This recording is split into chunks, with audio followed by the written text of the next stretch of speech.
Você pensa isso, né? Eu nem estava lá, eu não tenho nada a ver com isso. Mas eu vou te contar outra coisa. Tu não estava na cruz, mas herdou a graça. Lá no Éden tu não estava, se ama, e tu herdou a culpa.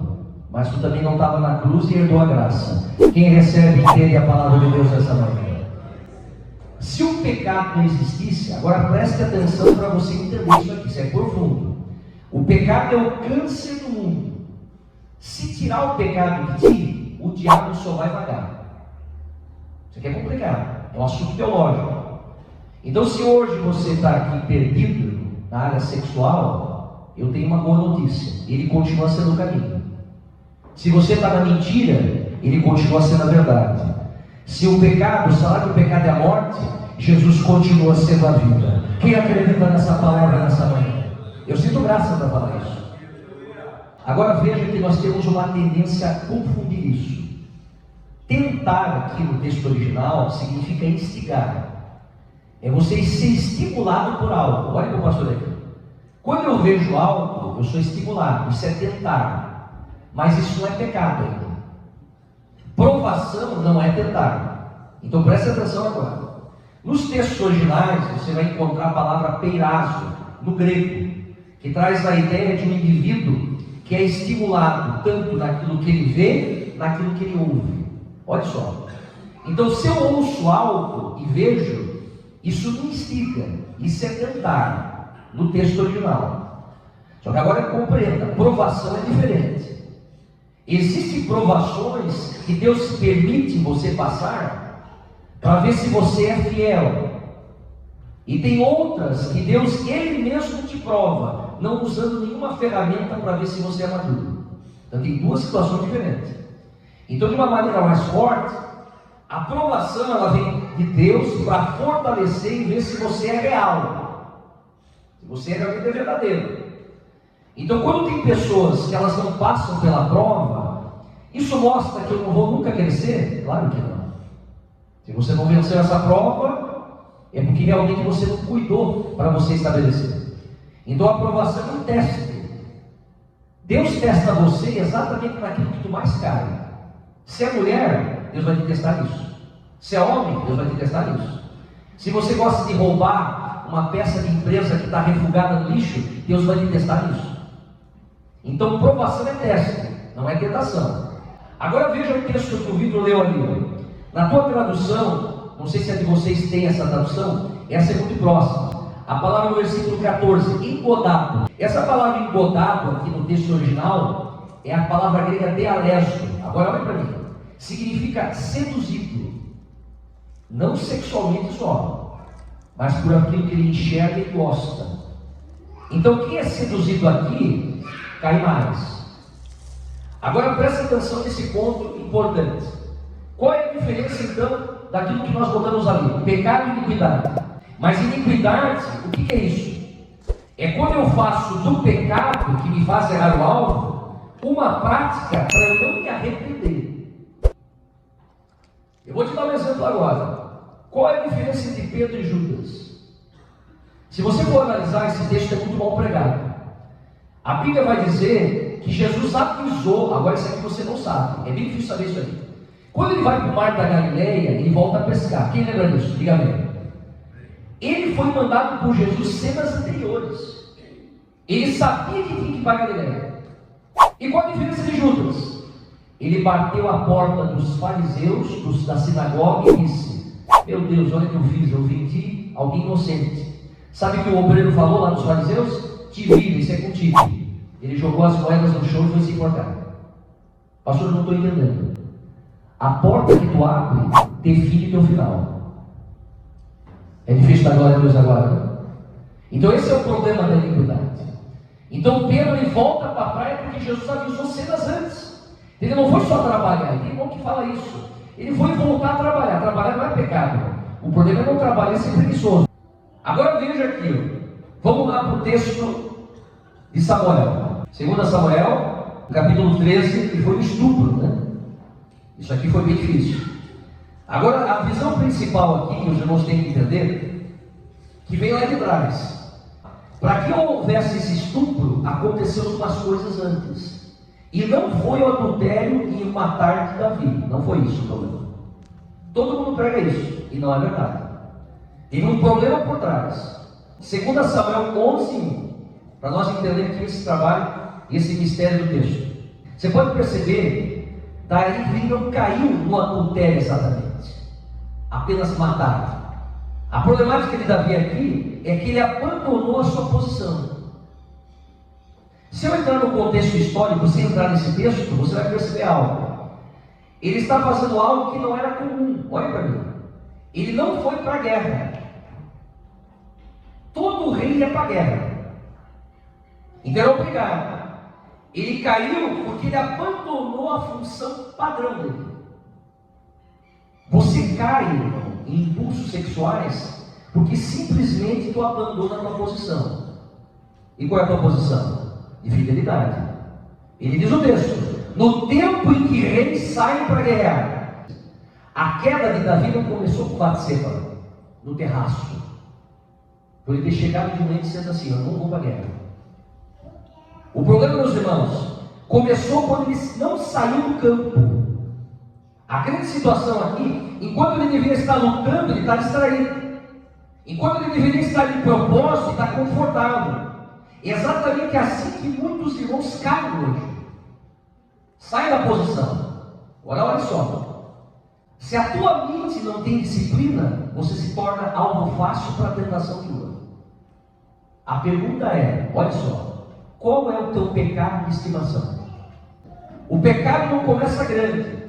Davi era ungido, escolhido e usado. Agora grave isso nessa conferência bíblica. Porque unção não substitui disciplina. Vou repetir. Unção não substitui disciplina espiritual. Você está tendo uma disciplina aqui hoje aqui. Você veio aqui para vencer as suas perguntas sem respostas. Você pode ser até ungido, mas ainda assim é vulnerável. Você está anos na Assembleia de Deus, mas ainda pode cair. Ou ainda pode ser usado por Deus, mas ainda pode se comprometer. Pare de alimentar aquilo que você está pedindo, ou seja, que Deus está pedindo para você se remover. Isso aqui é sério. A queda começa quando o propósito é abandonado. E agora a pergunta que gravita essa conferência: qual o propósito que você não tem mais? O que dificulta? Oh, aleluia. Davi, de acordo com textos, pelo menos 20 filhos ele teve. Agora isso aqui é complicado. Vai lá comigo, capítulo 13 de 2 Samuel aqui, por gentileza. Veja agora no texto.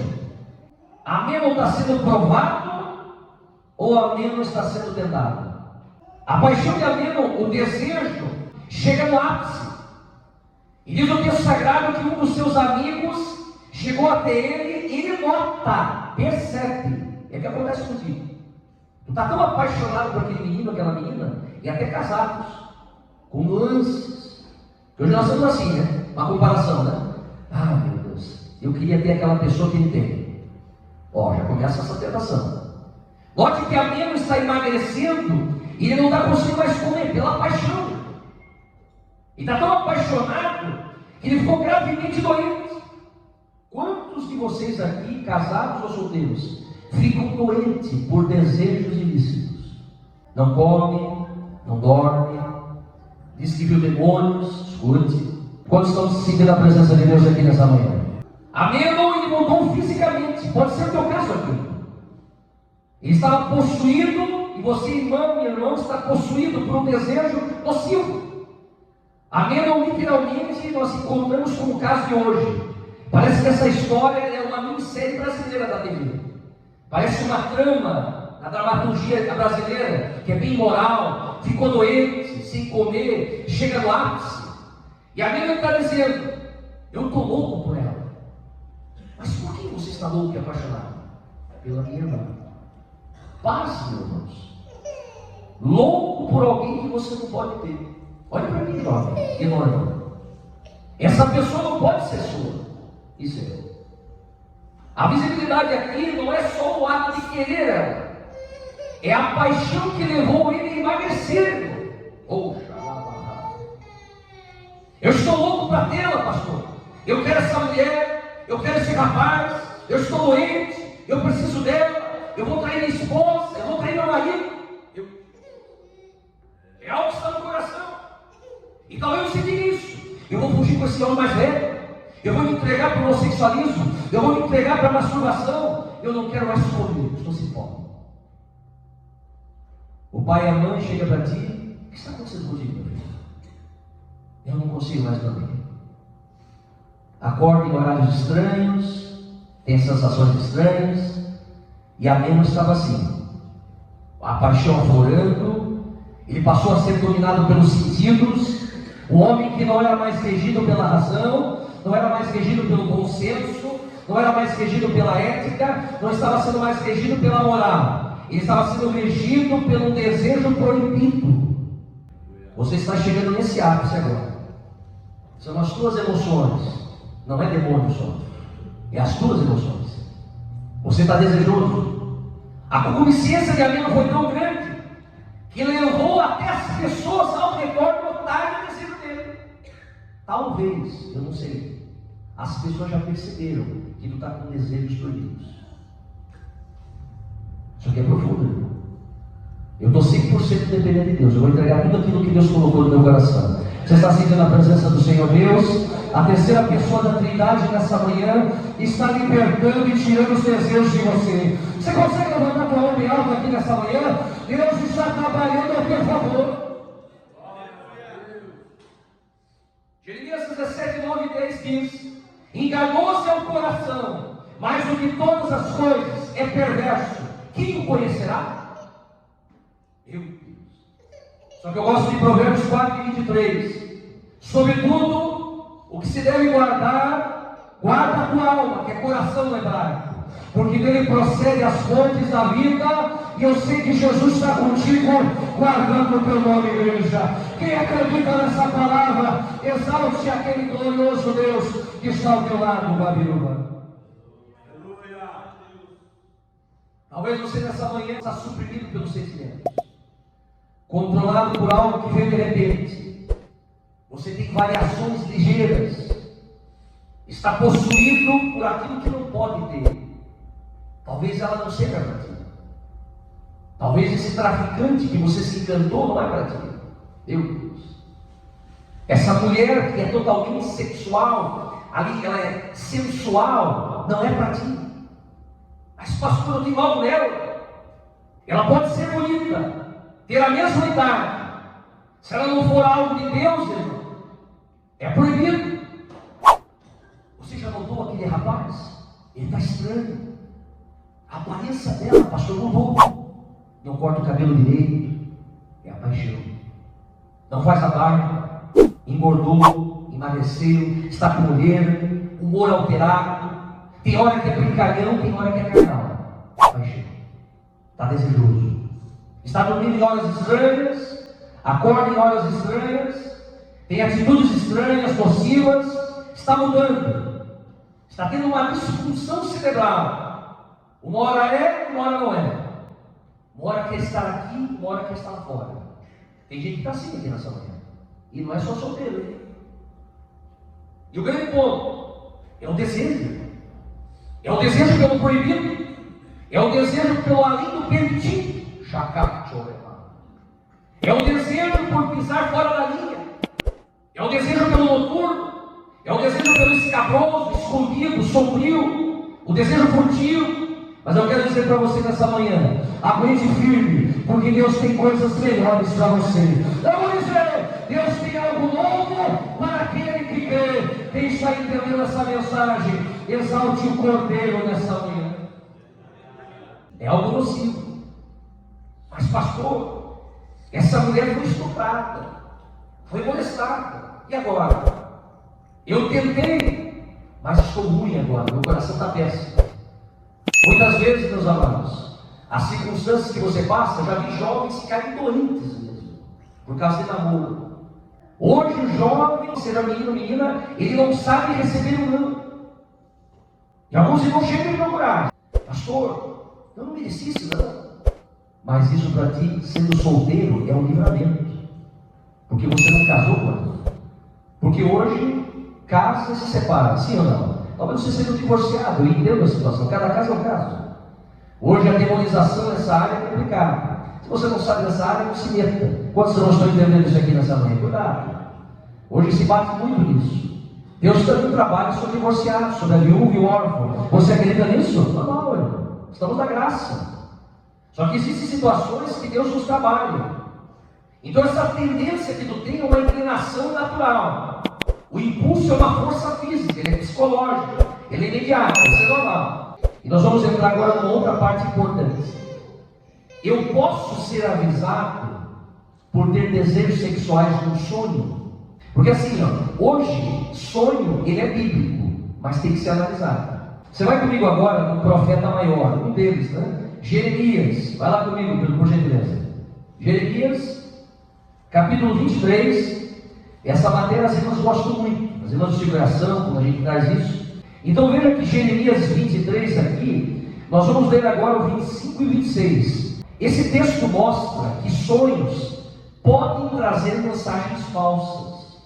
É para que você entenda que tem gente falando de sonhos que é uma mensagem falsa para te confundir. O texto sagrado mostra que há sonhos falsos. Agora vamos num texto mais forte. Jó 33, vai lá comigo. E o versículo 14. Os sonhos Deus pode nos alertar. Profundo, né, pastor? A ideia principal é que você entenda que tem um extremo. Tem aquilo que é falso do sonho e tem aquilo que é verdadeiro. O sonho pode me testar?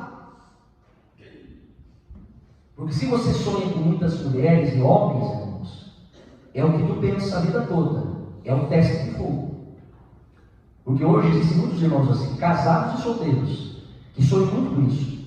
A visão principal aqui é que o Senhor pode nos alertar pelo sonho que tu tem. Eu sonho com aquele fulano de tal. Eu estou tendo relação com ele, beijando ele. É isso aquilo que você pensa o dia inteiro. Está na mente. E Deus pode nos testar? Pode. Ele está jogando, ele está permitindo o sonho para ver até onde tu vai. Aí tu acorda, meu Deus do céu, acho que eu vou ligar para ele. Faz tempo que eu não vejo, eu vou falar com ele. Aí tu encontra ele, encontra ela e dá um baque. Sabe aquele momento que tu vê a tua ex? Então quando você vê a ex, né? Ou tu fica com raiva, né? Eu vou matar aquele jovem. Vou matar aquela mulher. Então esse aqui é o problema, irmãos. Então como é que o sonho nos alerta? Vamos lá? Deuteronômio capítulo 13, 1 ao 3. Aqui vai comprovar que o sonho pode me testar. O Senhor pode nos testar no sonho, para ver se você realmente está vencendo e está crescendo.